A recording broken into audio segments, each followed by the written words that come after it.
MetsMusings is an unofficial, independent podcast covering New York's National League Baseball team. It is not affiliated in any way with Major League Baseball or the New York Mets. Now it's time for some New York Mets baseball talk. Here's Gary Mack bringing you the latest news and analysis from Mets Nation and the world of baseball on another edition of Mets Musings.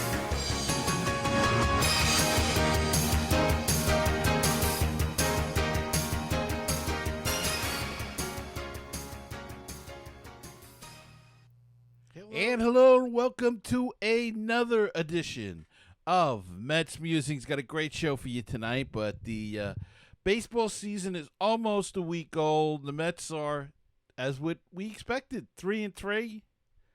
This is an average team, folks. I know people were picking them to win. I don't see where they got that from. They're just not haven't been very impressed so far by anything the team has done. In fact, I don't understand some of the moves, but, we go through this every year, and, guys aren't hitting. Can't understand why Cano is still in the lineup. Can't understand. Cespedes is being terrible. Terrible is the DH. He got a home run. Everybody was bragging about him on opening day. Oh, he's back. He's back. He's back. He's done nothing since then. I think he's hitting 211, if that. Now,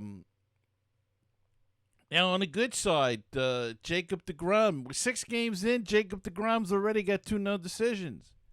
They just don't score for him. Don't know why. It's the weirdest thing in the world, but they do not score for Jacob deGrom. And it's frustrating. It's got to be very frustrating for him.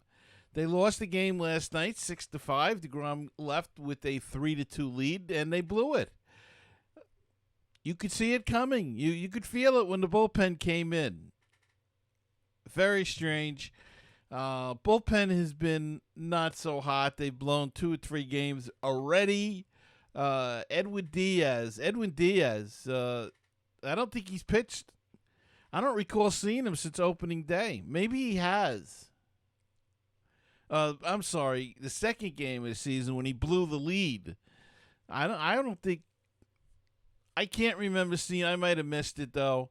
I can't remember seeing him pitch though since the second game of the season. But what can you say? I mean, the guy is part of the worst trade. I don't care what anybody wants to say. Robertson Cano and Edwin Diaz, worst trade in Mets history for Kelenic and Dunn, and Jay Bruce was in there, and somebody else was in there. And then the guy, he blows the game, second game of the season, and then he's caught on TV smiling.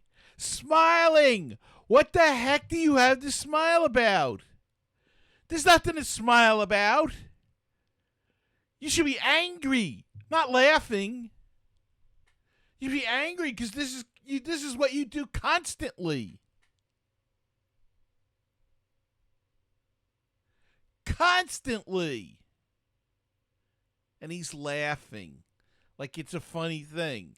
Well, there's people that pay hard-earned money to watch ball games now on TV, but we're still paying. And we don't want to see somebody blow a game for us and then have the audacity to laugh like nothing happened. Show some feelings, but show some anger. Don't laugh like a stupid hyena. Disgusting. He should be on the trading block and gone. Gone. And if I was the owner of this team, or if I was the new owner coming in, there's 3 things I do right away. The first is I get rid of Brody Van Wagenen. He's got to go. He's got to go. Every move has been horrible. You got the Cano deal. You got the signing of Jed Lowry. You got the signing of who else did he sign that panned out? Okay, Walker wasn't bad. Porcello. Ramos really isn't doing anything this year. I mean, the trades he made have stunk. We gave up a number one pitcher in Justin Dunn and a 1A pitcher in Anthony Kay, and what do we got to show for it? Stroman's on his hurt again. Cano's hitting 211 or whatever he's hitting. It was 125, and he got a couple of hits. And he got a couple of hits when they didn't need the hits. He came up with the bases loaded and 1 out and bounced into a double play. Next time up, 2 outs, nobody on, he gets a little blue pit. I mean, come on. Diaz stinks. So the first thing that should be done is Brody Van Wagenen fired.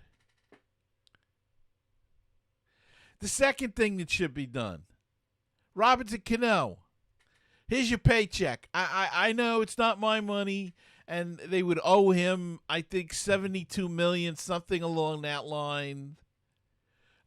To me, it'd be worth the money. If I was buying a team, $72 million, here it is. Goodbye. Get the hell out of here.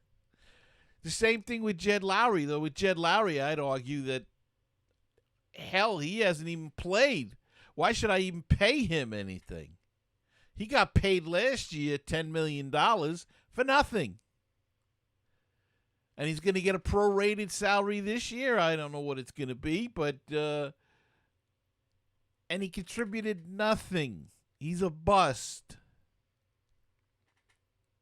He should retire and let them do what they did with Mo Vaughn, get the insurance settlement.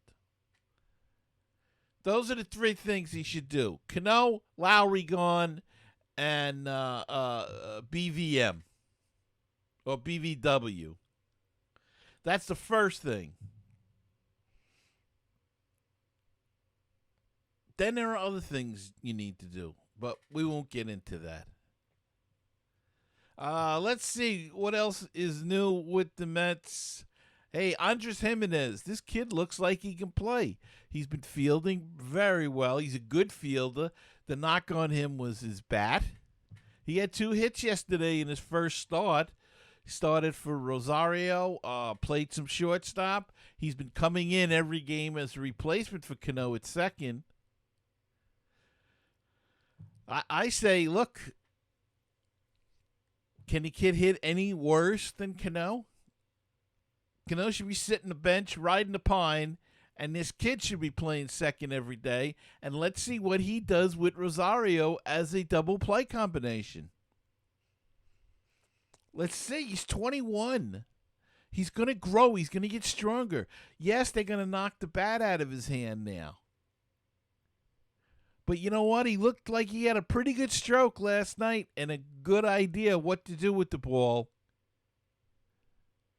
And as I said, he's not going to do any worse than Cano. Nobody can do any worse than Cano. And you still got Cano to back him up and Guillorme. So I think Jimenez, look, you've been talking about him as a shortstop. If you're not going to plan on getting rid of Rosario in the near future, then let him play second base. Let them work together. You could have a great combination there. It would tighten up the defense up the middle, and this team needs defense. Their defense stinks. Oh my God, is it terrible? J.D. Davis is like no clue what a glove is. McNeil has slipped defensively, which is I'm really surprised at. We'll see. He may be able to come back from it, but J.D. Davis got no idea. You know, he's he's a terrible fielder. I mean, he's flopping all over the place. You know. So my prediction. Let's do that. My prediction is that the Mets will go between 25 and 32 wins. That's my prediction. They're a 500 team. They're an average team. The pitching, we're going to talk about that in a second, is a little bit better, but, that's what I think of this team. All right, we have a guest, and I want to get to the guest, and I've taken way too much time already. But got a great guest, so let's go to him right now.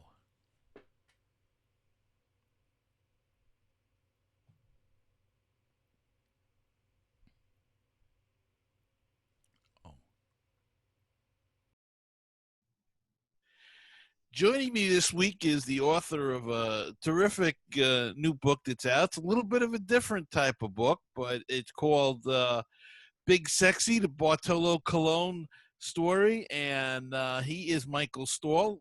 And Michael, welcome to MetsMusings. Thanks for having me. Appreciate it. Michael, how did this book come about for you? Well, so I was a high school English teacher for about 11 years, and I transitioned into writing, and at that time, which this was 2012, I kind of got involved in this publication called Narratively. Narratively is a digital storytelling platform. I still work for them. I still write a lot of stories for them. I edit for them. Mm-hmm. But back in those days in 2012, Narratively was also a new upstart publication, and they were looking for writers, and they used to have these open editorial meetings where anybody could show up and pitch them stories. So because I didn't have any connections at all to anybody, I made sure that I went to those meetings. I made sure that I had stories to pitch, and fortunately, every single one of those meetings, the editors in Narratively took one of my stories. But also at one of those editorial meetings was another, I think, new writer at the time, this guy named Garrett McGrath. So I met Garrett. We kind of bonded over New York sports. And, fast forward 7 years later, or I guess 6.5 years later at that point, he is, he's worked his way up the ranks in publishing, and he became an editor at Abrams Books. And we stayed friends, but he came up with this idea for the Bartolo Cologne autobiography. At that point, August, September of 2018, it looked like Bartolo's career was coming to an end. Technically, he's still active, but he hasn't played since. But Garrett came up with the idea for the book. He felt that he needed a writer, and he thought I'd be good for it. And he just knew that I was a big Mets fan. Knew that I was a big Bartolo fan, and was knowledgeable about baseball. And in spite of the fact that I don't speak Spanish, Garrett, did his part in hiring me to write the book on behalf of Bartolo. How big a problem was that the language, that you didn't speak Spanish, even though you had a translator? Does it? I guess the question is, does the story lose anything in the translation? He does speak English better than people realize. I will say that, but no, we did have to communicate through a translator, and overall it was okay. There were some points, though. I'll tell you a funny story. I don't think I've said this on any other podcast. His accent is really thick when he speaks in English. So he can speak English, but I think that's the biggest reason maybe why he's not the most comfortable, because his accent is crazy heavy. And like I said, I've been a big baseball fan since I was 3 years old. Right. And I'm 40, so I go back a ways. And he was trying to tell me that Greg Maddux had taught him the grip for the two-seam fastball. And just, I can't even imitate the way he was saying Maddox's last name. Yeah. But I couldn't make it out. And at one point I said to him, I said, "I'm sorry, I've never heard of him." And Bartolo was like, "Come on." He goes, "You've heard of Greg, and then however he says the name." Right. Finally, like eventually it clicked. I was like, "Oh, Greg Maddox." He goes, "Yes." I'm like, "Oh, okay. Yes, I've heard of Greg Maddox." But besides that, it was okay. We spoke through the interpreter. We got everything transcribed. I even had the transcription service translated his Spanish words into English, and overall, it really wasn't that big of a deal. Um, did he? Did you ask him a lot of questions? Did you go in with an idea of the book, or was it more what he wanted to say? What did he just talk to you and you recorded the conversations? Or was it a combination of both? Yeah, I mean, technically, I wasn't really wearing my journalist hat because, and primarily, I'm a freelance journalist. I Mhm. wasn't wearing my journalist hat because ultimately it's his book. Whatever he wants in goes in, and in the way that he wants it worded and framed. Mm-hmm. But still, like I did go in there in a sense acting like a journalist, in that it was just a very extensive interviewing process because I was writing his story on his behalf. Right. So it took some time for us to figure out all contractual stuff, and I had a lot of time to think about how I wanted the book to look, and the narrative that I wanted to craft. And that came from doing a deep dive into his baseball reference page, reading a terrific New York Times profile of him, and just going back and pretty much reading just about any interview with him that I could find online. And again, I was just generally familiar with his career, regardless, but still.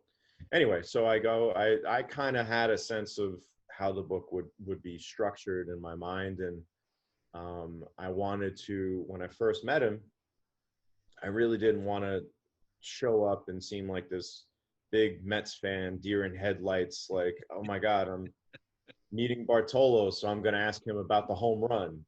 So I wanted him to know that I was taking this project seriously. So I realized that he had pitched Game 3 of the 1998 American League Championship Series for the Indians. He pitched against that mighty 98 Yankees team, which would go on to win the World Series.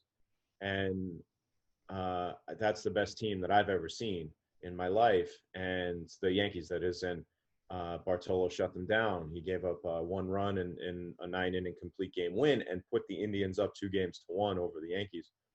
I didn't remember that he had pitched that game, but I do remember Yankee fans like soiling themselves that year, being down 2-1 to the Indians, and it was Bartolo that got the Indians there. So the first thing I did is, I said to him, I said, listen, Bartolo, the first thing I want to hear about is this game you pitched against the Yankees. This is the best team I've ever seen. How did you do that? How did you approach that? How'd you shut them down? So he said, he goes through the story. And then at the end of the conversation, he says to me, I have video of the 9th inning from that game on my phone. So I said, in my head, I was like, I'm in, because obviously this is like a special memory for him. Sure. And, I think that really helped, him warm up to me. And if I had gone in and maybe just asked about the home run, he would have been like, this guy, what does he know? So I showed him I knew his career well. Yeah. And, really, he is shy. He is reserved, whether he's speaking Spanish or English. But I think he is just one of those people, and I'm kind of like this too, to be honest, that, if you just get to know the person a little bit, warm up to them, then he'll talk. He'll go on, at great length. Yeah. It is. I mentioned before that it's a different kind of a book. I mean, it's not your typical baseball book. The whole structure of the book's even a little bit different, but it's very interesting. And he seemed to be very open. He really didn't. He he he didn't hide anything at all. He kind of put his whole life right out there for you. Well, there's one aspect of his life that has come out in the media that we don't get into in the book, and I'll just leave it at that. But Yeah. he does talk about the steroids, for instance, and he does talk about some very deep personal tragedies Yeah. that he endured. And with the steroid stuff, I'll be honest. I mean, I was aware of the steroid accusations and his suspension, but that actually came together in terms of him opening up about it. That came together very organically, and he actually technically sort of brought it up. Mm-hmm.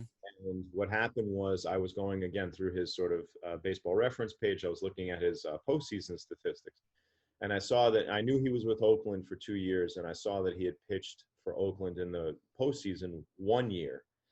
And just my memory, I was like, I thought Oakland made the postseason both years. So I asked him, I said, how come you didn't pitch for Oakland in this year, whatever year that was? I think it was 2013 or something. And he says, oh, it's, I had that little issue. I said, what issue? And he goes, the steroids, the performance enhancing drugs. I said, oh, okay. I was like, that's right. I was like, do you want to talk about it? He goes, yeah, sure. So we spoke about that. And he talks a lot about, and this is in the book, he talked a lot about how upset he was that he had to like call his father and tell his dad that he was suspended, and how disappointed his father was in him, and that just like crushed him. But I'll be honest with you, again, behind the scenes inside information for you. I asked him, I said, so this was just a one-time thing? And he said, yeah. Like the way he like recoiled at the thought of even doing steroids again after that, like it would just like really upset him and disturbed him. So I believe him. I think I have a pretty good BS meter, and I believe him when he says that it was just kind of a one-time thing where he, like a lot of other people, were trying to stay competitive. Yeah. And as you said, the one thing that he meant that he didn't talk about, we don't have to get into that, but that's he didn't bring that up, and I didn't want to ask him. yeah, no, I did say to him on two different occasions. I said to him on two different occasions. The last time I interviewed him in New York, or rather, sorry, New Jersey. He lives in New Jersey, so I split the interviews up where half of them were in New Jersey and half of them were in the Dominican Republic. I got to travel down there and hang out with him. I did say to him on two different occasions, I said, is there anything else you want to talk about and have him? So I was sort of driving at that, but he said, no. Yeah. Okay, so, maybe one day he'll open up about that aspect of his life that I think we all know what I'm talking about without saying it. But he wasn't comfortable broaching that subject. But everything else, I think he was open and very honest about. I extremely honest. I tell you, one of the things that struck me was how emotional a guy is. I mean, because it seems like he was crying at everything. One of my friends was reading the book and like got into like the third chapter or something, like right at the beginning of the book. And I think it was a female friend of mine. She said to me, she said, man, this guy cries a lot. I was like, you don't even know the half of it.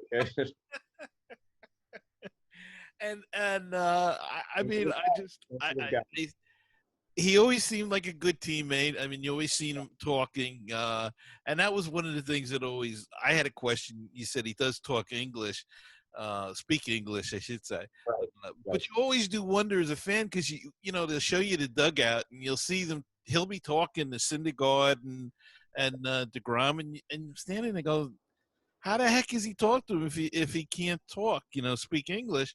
And the same thing for Cespedes. But I would imagine that they have. I think the main reason is they're not comfortable, probably in certain situations, to talk talk in English. In that context, they're fine. Yeah, and he's shy, and he actually gets into this a little bit in the book about why he's so shy. I think, again, it more has to do with him sort of being shy, and that feeds into his discomfort a little bit. But he kind of gave some interesting insight into why that might be the case, and he discusses how he's from the very rural area in the Dominican Republic, and just kind of it's understood in sort of Dominican culture that people from the cities are a little bit more like sort of open and lively and talkative and more extroverted, whereas people from rural areas, for whatever reason, they're just a lot more humble and a lot more, introverted and closed off. and he's very close to his parents and his father. He was, as you say, he was in. One of the things that embarrassed him the most was when he got caught with the steroids, with having to tell his father. Also, it was a lot of joy when he won the Cy Young Award too, telling his father as well. And I Yeah. guess in that kind of community, it's understandable. Tight knit community. I'll tell you another story about when I went down to the Dominican Republic. And this is something you won't get in press releases or anything, but it speaks to the kind of guy that he is. When I was down in the Dominican Republic, he drove me around where he grew up, and he took me to the first ball field where he ever pitched a game. I think he was 14 years old or so, and when he pitched that first game, of course. And we were just kind of hanging out, and I was asking him what were the games like, and he was talking about the bats were like orange tree branches, and boxes and milk cartons were the bases, all that stuff. Yeah. And this woman who looked like she might have been in like her, I don't know, her 60s or so, maybe late 50s, 60s. She just kind of comes down, to the field and walks up to Bartolo. Hey, Bartolo, kisses him on the cheek.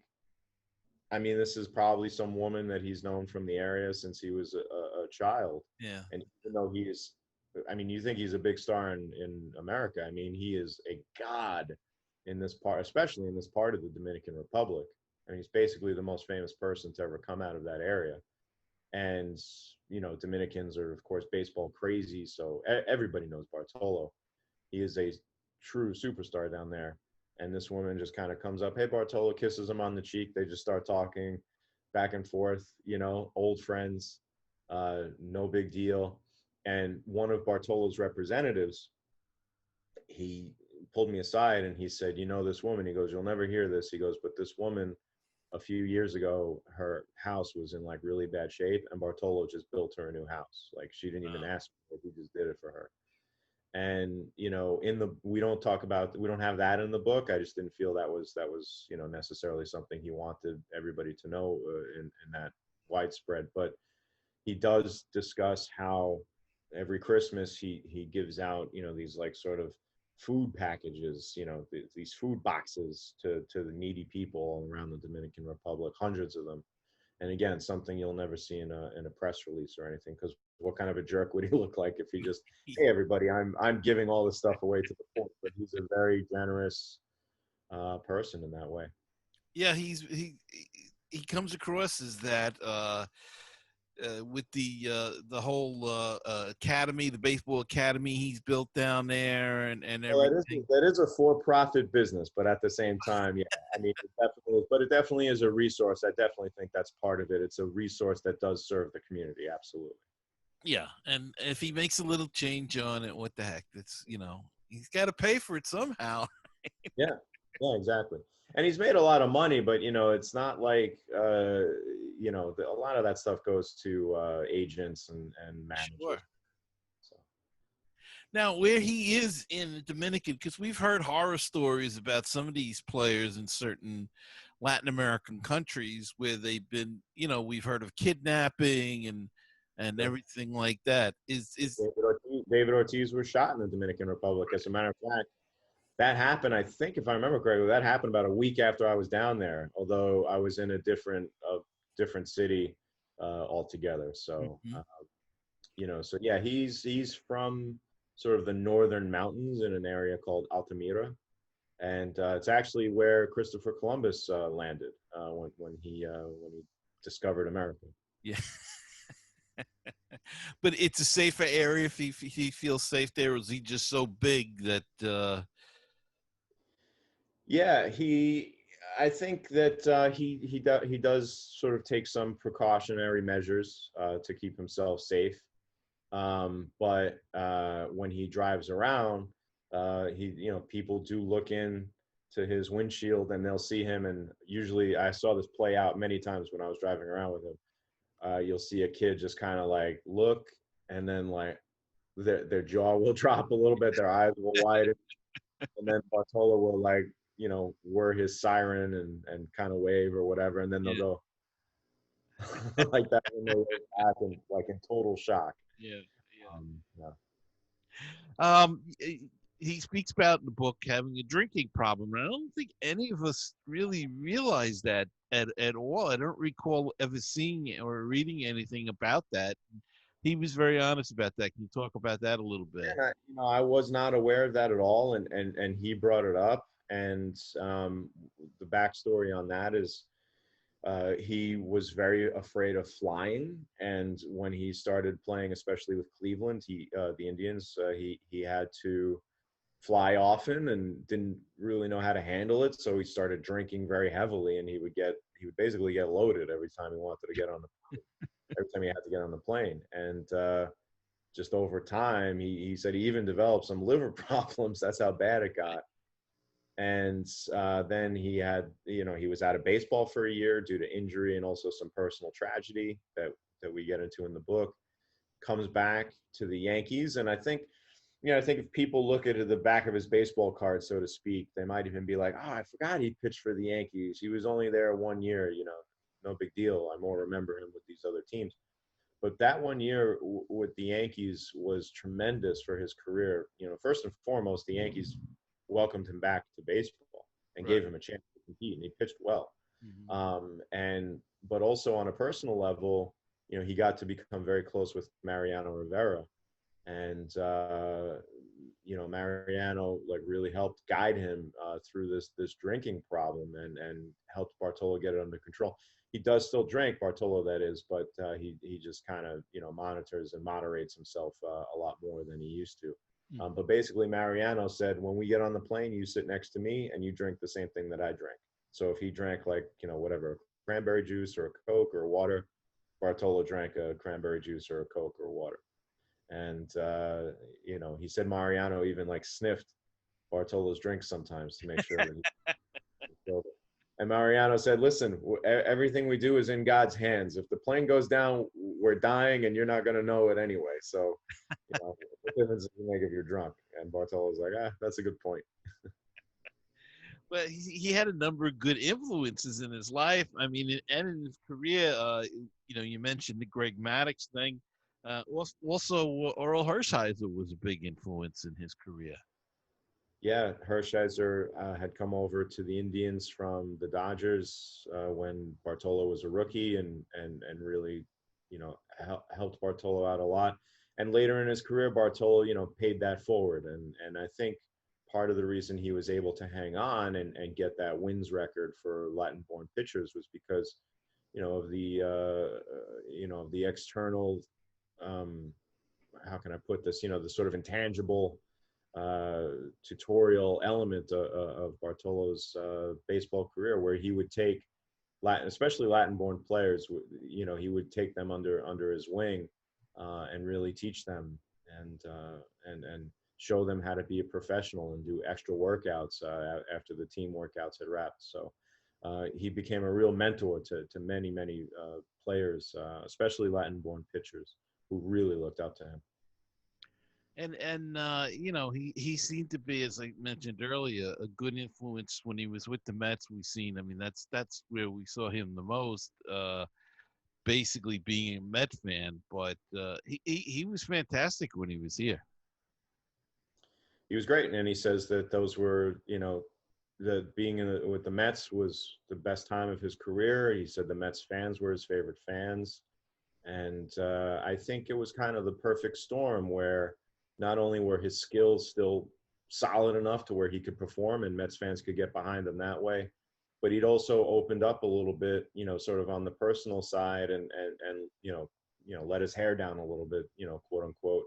And he tells that great story in the book about, the first time he went to bat against Irvin Santana early in his Mets career, and the helmet came flying off, and Mets fans kind of got a blast out of that. He went to the trainer, or the equipment manager rather, and said, "Hey, next time, give me a helmet one size bigger. I want that helmet to fall off all the time." and then that became like a huge thing. So Bartolo becomes known for his pitching, but also for his very poor hitting, and then he gives the greatest gift of all, which is that home run in 2016. Well, let's talk a little bit about that. That has to be one of the the great moments in baseball history. We're not going to see it this season, and we may never see it again Which with this is universal. a tragedy. It's the death of the pitcher as hitter is, to me, I think is really a brutal loss. You know, anyway, I'll just leave it at that. Well, I'm with you 100%. So I think it's the most stupidest rule that anybody ever created. The game is so much better with the pitcher hitting in terms of just strategy and things like that, and just. And if we don't, and look, I understand that, yes, maybe sometimes it's boring or whatever, but you know what? Then when we do have a pitcher do something, it's just that much more exciting. Forget home runs, even if they just walk or if they drive in a run or if they get a bunt down the right way. Loop hit or something. Yeah, it's just that much more exciting when it does happen. And those things do happen. But anyway. And well, to me, I always feel too, it's like a natural, it's easier to follow a game because it's like a natural break in the batting order. You know where you are in the batting order when the pitcher comes up. Sometimes with these designated hitters, if you don't remember somebody's hitting ninth, it just seems like an endless. A good point too. Yeah, it creates a rhythm through the game. Yeah. Yeah. So, okay, the home run, I can watch that thing a million times because it's so classic. It's just those things, right, where you watch it, even though you know what's going to happen, you still don't believe it, right? Like I feel I'm a big New York Football Giants fan. Whenever I watch the catch in Super Bowl 42 with Eli, like I still think Eli's going to get tackled. Yeah. I still think he's going to get sacked and in the grass. And he gets out every time, and I'm always like, ah! I always think that the umpire is just going to call, like, no, he's in the grass, sacked. And it never happens. Same thing with Bartolo. That's not going out, and then it goes out. I found myself the other day, I was watching it, and I actually went, go! Yeah, right, yeah. Crazy. But he actually took pride in his hitting, though, didn't he? If I remember correctly, he worked on his hitting, and he just wasn't good at it or whatever. I mean, he hadn't practiced, and like every major league pitcher, when they're kids and when they're in their like little local leagues or whatever, they hit, and a lot of them aren't even. First of all, none of them are pitchers until they're like 13 years old. First of all. Because you just can't do that. And then, so they all hit, and, a lot of them, usually they're so talented, they're probably the best pitcher and the best hitter in their town or city. They don't stop hitting until they get into, I think the minor leagues, college. I don't know if they hit in college, maybe not then, but point being, they all have a hitter background. Right. And it's all a big enjoyable part of the game. Same thing for Bartolo. And when he was coming to the Mets, he had his time in Montreal, but basically his time with the Mets was, his first extended amount of time in the National League. And he said even going into that first year, he was talking with his friends saying, like, I want to hit a home run, it just took him a couple of years to get comfortable in the box. He was only playing once every 5 days, getting minimal at bats, two at bats a game. These are, professional pitchers mowing him down, and he hadn't hit basically in, 20 years or something at that point, maybe more. And, it took him some time, but he proved, I think, to some extent how terrific, how amazing of an athlete he was by getting comfortable in the box and slamming that James Shields pitch over the wall. It was, a sight to behold, and I think it was Ron Darling that said it was the slowest home run trot he ever saw in his life. But I'm glad you brought up Darling. I want to just throw something out here for that's personal for me. The thing that I love most about that home run call, and Gary Cohen, he's terrific as always. Yeah. The thing I love most about that home run call is when Bartolo makes contact. You hear Ron Darling. Go back and listen to it again if you ever missed it. You hear Ron Darling go, oh, like that. And if you know anything about broadcasting, it's that the color commentator is not supposed to step on the play-by-play guy's call. They're not. He always has to let the play-by-play guy talk when the play-by-play guy wants to talk. Right. But it shows how excited Darling was, how amazing that moment was, that Darling couldn't even like he held back mostly because he didn't just like lose it, Yeah. but he went, oh, like he had to get something out because he was that excited. I love that. So charming, that moment, sincerely. And of course, they gave him the cold shoulder when he got back to the dugout. But you know, you could see when they finally came out, the pure joy, Oh, no. even for the teammates, for him, is just amazing. And Yeah, he said you all know, the starters, Noah Syndergaard, Matt Harvey, Jacob deGrom, they all like, once things settled down, they were still like crowding around and being like, "You hit a home run! Like, what happened? How does that feel?" And he was like, "I can't believe it." He just kept saying over and over, "I can't believe it." how many years is he going to continue? I mean, is he going to try to get back to the major leagues again? Is he? This year he was supposed to pitch in the Mexican League. COVID stopped that. So I don't know. I mean, look, I think if he makes it back, stranger things have happened. But I think it's about over. I have not been in touch with him. I saw him briefly. We did an interview together, virtual interview together. I don't know, a month or two ago. But I haven't. You know, we kept our relationship professionally. We get along. You know, but I can't call him up or anything like that. I haven't spoken to him really in over a year now, essentially, and I don't really know where his head's at right now. Yeah. I have my strong doubts, but also I feel like I wouldn't necessarily put it past him. Did he seem to have any inclination toward coaching at all? Yeah, and he actually mentions this in the book. He says that he would love to be a pitching coach. He's not terrific with English. He's better than people realize, but he's not terrific with it. So he wonders if that might, play a role in keeping him from getting work. But he did say that he would be interested in that at some point. Yeah. Now, another thing that I guess the story that everybody talks about from this book is the donkey story. So, the donkey. Yeah. I don't know if you want to tell that. Go right ahead. Well, I don't want to give too many details away because I'd love to tease people into getting into actually buying the book. That's the point of doing these interviews. Right. But we'll say that he had a donkey that was very special to him when he was a teenager. The donkey's name was Pancho. And the donkey helped him work in his father's field. His father, in fact, bought it for him. And it was a pet, but it was really a utilitarian device, I guess, in his life. But he loved the donkey.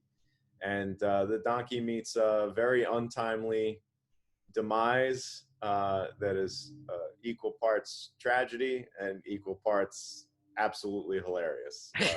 So in the book, you get Bartolo's life, you get Bartolo's career, you get all the details on the home run, about how much he enjoyed beating the Yankees that year. You also get an incredible donkey death. You get everything in this book. You get a parade too through his town, everything. And a donkey death. So what really was your favorite part about doing this book, and other than meeting Bartolo? And I'll tell you, this is the honest truth. And honestly, I've been a writer now for coming up on 8 years full time, and since I left teaching. And actually meeting Bartolo was great, but meeting Bartolo's father was actually it turned out to be an even bigger deal for me, and I'll explain why. And I'm glad you asked this question, because even honestly, when I tell the story, it just brings back such great memories. But I was hanging out with Bartolo for a couple of days down in the Dominican Republic, finishing up my interviews. Mm-hmm. And the way the book is structured is we kind of have these like asides where I ask Bartolo just sort of like some like rapid fire questions, like what's your favorite uniform? Where's your favorite ballpark to pitch in? Things like that. And we have Bartolo's answers there. But I also got the chance to speak to some other people that he knows from around the game, including people like Terry Collins, Omar Vizquel, Manny Ramirez, and they kind of tell their favorite big sexy story. But I also spoke to friends of his from when he was a kid, and colleagues of his, and family members. And I also asked them, like, what's your best, sort of Bartolo story? And I spoke to his father, and his father says that I said to him, I said, what's one story about your son that when you think about who Bartolo is as a person, that, it kind of summarizes who he is to you. Mm-hmm. And we were speaking through a translator, and the story he essentially told was that when Bartolo was about maybe 11, 12 years old, something like that, early teens maybe, Bartolo by then had been working for his father in his father's field for 6, 7, 8 years or so, picking cacao, picking coffee, avocado, and moving all of this produce into Bartolo's father's store that his father owned. Anyway, so one day Bartolo's father is like waking up Bartolo, and he's like, all right, Bartolo, time to get out into the field and pick some cacao. Let's go. And Bartolo's like, no, Dad, I'm too tired. I don't want to go today. No matter what his father did, Bartolo would not leave. And Bartolo's father left in a huff. He was very upset. And he goes out into the field, and I think he propped up a ladder next to a cacao tree, and he goes to pull a cacao off the tree, and it's, really resistant, and he rips the cacao down, and the branch ricochets back and forth and hits him in the eye, and he falls off his ladder, and his eye is like cut, and it's like puffing up, and he's cursing his family, he's cursing his sons and daughter, and he's like, God, why do you send me such lazy children? Like, I have to do all the work. Now look what's happened to me. And suddenly he opens up his one good eye at the moment, and Bartolo's standing over him. And he says, Bartolo, now you're here, but where were you when I needed you? Look what happened to your father because you're so lazy. And Bartolo raises his right arm, and he points to his arm, and he says, don't worry, Dad. With this arm, I'm going to make you so rich you'll never have to work again. And so he tells me that story, and I wrap up the interview. And I had been driven to Bartolo's father's house by a friend of Bartolo's from when he was a kid who did not speak English, and one of Bartolo's representatives who was acting as my translator. We're walking back to the car, and I could not continue walking. I just stopped, and I just had to like sort of bend over, and I had my hands on my knees, and Bartolo's representative says to me, hey, are you okay? Like, he was concerned. Mm-hmm. I said, yeah, I'm fine. Sorry. So I kind of gathered myself, and I kept walking. I take like 2 more steps, and I can't walk anymore. And I bend over again, and he's like, dude, what's wrong? Are you all right? Like, he's like legitimately concerned. Right. And I said, look, I catch my breath, and I'm like, listen, I'm sorry. I'm being weird. He's like, what do you mean? I said, I'm just really overcome with emotion right now. I said, that story was great. I said, but really for me, it showed how much trust that Bartolo, his representatives, his friends, his family, including his father, how much trust you've all put in me to tell this story, to tell the story right. And it just means so much to me. I said, I was a high school English teacher for 11 years. I didn't think I'd be doing something like this. This is amazing. I'm in the Dominican Republic being paid to write Bartolo Colon's story, and it means so much to me, and you guys are trusting me so much. It's just incredible. And I feel like his story that he just told, like, really just sort of showed that. Right. And I said, I'm sorry. I know it's weird, but I said, but I just can't help it. And he goes, no, it's okay. Look. And he points to his arm, and he's got goosebumps down his whole arm. Right. And then Bartolo's friend comes back around the car, and he says in Spanish to the representative, he goes, hey, is this guy all right? And in Spanish, he answers him back. He goes, no, he's all right. He's just emotional from that story. So, and the guy goes, hey, look. And he points to his arm. He's got goosebumps down his arm. Swear to God, I'm not exaggerating an ounce. And I'm like, all right, and I just kind of gathered myself and I went back to to the car and we went about our day. But it just meant so much to me to do this book, not just because it was great for my career, because I got paid to do something like this. It just for them to trust me that much Right. Right. just meant so much. And you've done a terrific job with it. I'm sure he's very proud of the book, and it's just too bad that this virus came and you can't share it in public, if you will, book signings, that sort of thing with people. But Yeah, that's my one regret. Some people have said like, it must suck. Maybe it hurt sales. I think actually it could have helped sales, perhaps. I mean, who knows? We don't really know right yeah, now. yeah, But yeah, you're right. I do wish that we could have maybe done some signings together. Or my real big dream was to get into the SNY booth with him for like a half inning with Gary Keith and Ron, which was not off the table. And maybe we can do it next year for some reason, but probably not. But you know, it's like I, like I said before off mic. I'm still, regardless. I'm a lucky guy. I've continued to work throughout this, and my family's safe and healthy. So that's the main thing. I'm fortunate. Yeah. Yeah. Working on any other big projects like this again, or Nothing like this right now. I am exploring some options, and it's always just kind of a numbers game. I mean, like the Bartolo book, it's going to come down to one day I'm going to get a phone call out of nowhere, yeah. and it's going to be like, dude, we want you to do this. So I am sending out feelers, but I also, like I said, I'm a freelance writer, so I'm constantly working on articles and things like that. And if anyone's interested in seeing my work, I'm at michaelstahlwrites.com. And on social media at Michael R. Stahl, Stahl, Michael R. Stahl. So you can follow me on social media and check out some of my work. I'd really appreciate it. Well, again, it's a terrific book. Big Sexy, Bartolo Colon in his own words.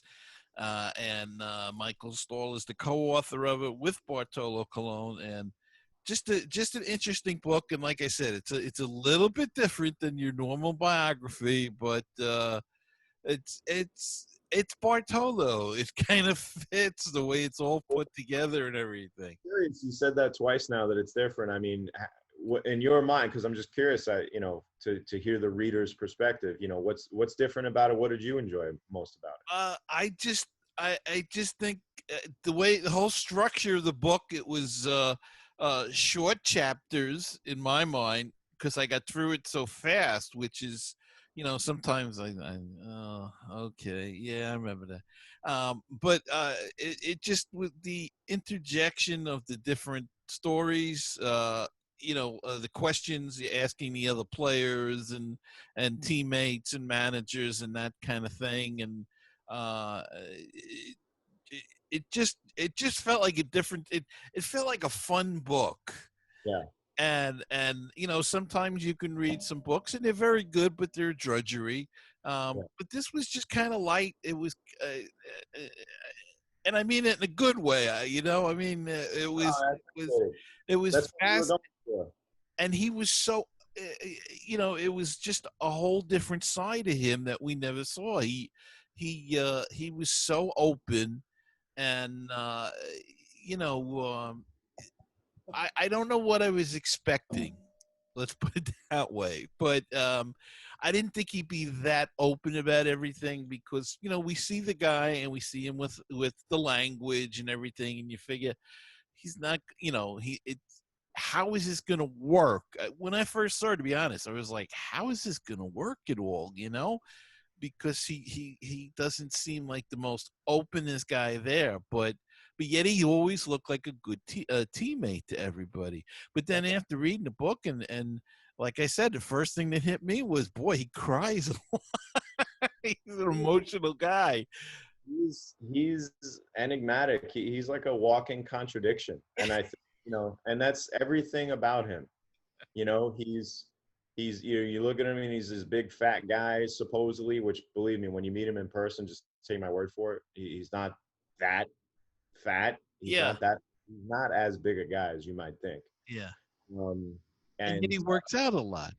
yeah, and of course, yeah, but you know, so he's this big, heavy guy supposedly, but he's this amazing athlete, and that, so again, that's what endeared the fans to him, and you know, I think when you think about that sort of contradiction, that's everything in his life. You Yeah. know, Yeah. he's just that way. He's a layer, not in a bad way. He's a really interesting, layered, complicated, interesting guy, and and just like I said, just kind of like a walking contradiction. Just when you think he'll be one way, he's exactly the opposite. And in this book, you were able to peel back some of those layers and give us a really good insight into who he is. And I enjoyed the book immensely, and I hope it sells a lot of copies. And I want to thank you for taking the time today to come on the show. Sure. Thanks for having me. This was a lot of fun. Thanks so much for having me. Thank you, Michael. And I'll be back right after this.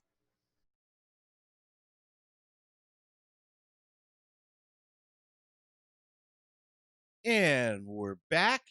And it really is a terrific book.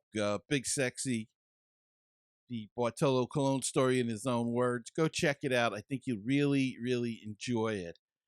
Let's see. Let's take a look at the schedule. And then, no, before we do the schedule, let's look at some more news that came out this week. The Mets, of course, have signed Juan Lagares back and got rid of Melky Cabrera. I don't know if we released that last week. May have said that last week. They've also signed catcher Bruce Maxwell, and if you remember, he was the former ace catcher that took a knee during the national anthem, and he's been whining about that he's been persona non grata throughout MLB because he took a knee. And that's really not the truth. That was in 2017 or 18, but that's not the truth. What he forgets to say is that he was eventually arrested for pointing a gun at a female food delivery worker who'd been called to his home. So he called DoorDash or Uber Eats or one of them, and the person came and he greeted them with a gun instead of a tip. So he took a plea deal. He's on probation, and the Mets signed him to a minor league contract. Why? I have no idea. I can't figure this deal out at all. Why did they need another catcher? I'm not sure, unless somebody got hurt in Brooklyn, but I couldn't find anything on it, so I don't know why. And of all guys to sign this guy, who obviously, has had some history and isn't what we'd call an A1 citizen in the world, but this is the Mets of BVW, and so they signed Maxwell to a contract. Okay, what are you going to do? Let's take a look at the schedule. And schedule's going to be in flux because, in case you haven't heard, the Marlins have 16 people with COVID. Now, I thought the whole idea of this season was to have this 60-man player pool. So if a number of teams got sick with it, or one team got sick, that you draw from that pool. I don't know. Right away, they canceled some of the Marlins games, and we're going to reschedule them in the future. But that doesn't seem like the whole idea that was originally planned. So who knows what's going to happen? The Mets go not this week, but the Marlins will be coming in a week or so. The Phillies have not played either. They've canceled workouts because of a scare because they played the Marlins. And, at first it was thought it was the Phillies visitors clubhouse that was the cause of this. And then the story comes out later on that the Marlins went out on the town, either one or more, when they were in Atlanta doing an exhibition game. So more to report on that. You're just going to have to wait and see what the schedule says. But this week's schedule, the Mets conclude tonight as we record this on Thursday with the Boston Red Sox at home. They then travel to Atlanta to play the Atlanta Braves on Friday, Saturday, Sunday, and Monday. A 4-game series with those Atlanta Braves in Atlanta. They then travel to our nation's capital to play 2 games with the champion Washington Nationals, and then they are off next Thursday before they come home to play the Miami Marlins, and then other games. But we'll get into that next week. But will those games be on hold? Will they play somebody else that weekend? Will they not play at all? Who knows? Baseball thought they had a very good plan, but there's a lot of things that aren't going right, and guys are dropping like flies with this COVID. So we'll see. Even if we have baseball next week, you never know. They could decide to cancel. The Miami Marlins, as I said, 16 players, I believe now, have the COVID, and in fact, it was announced today that one of the owners of the team passed away from it. So who knows what that means? What's that going to do to anything except change baseball's mind about playing the rest of the season, or what they're going to do? I don't. If the Marlins don't want to play, I don't know what the heck. What are they going to do? Everybody gets a win against the was scheduled against the Marlins, and an off day. Who knows? But we'll see how that plays out. We'll probably have more. We'll have more on that next week. But I want to thank you for tuning in this week, enjoying the show, and thank my guest Michael Stahl for taking time from his schedule to be on the show.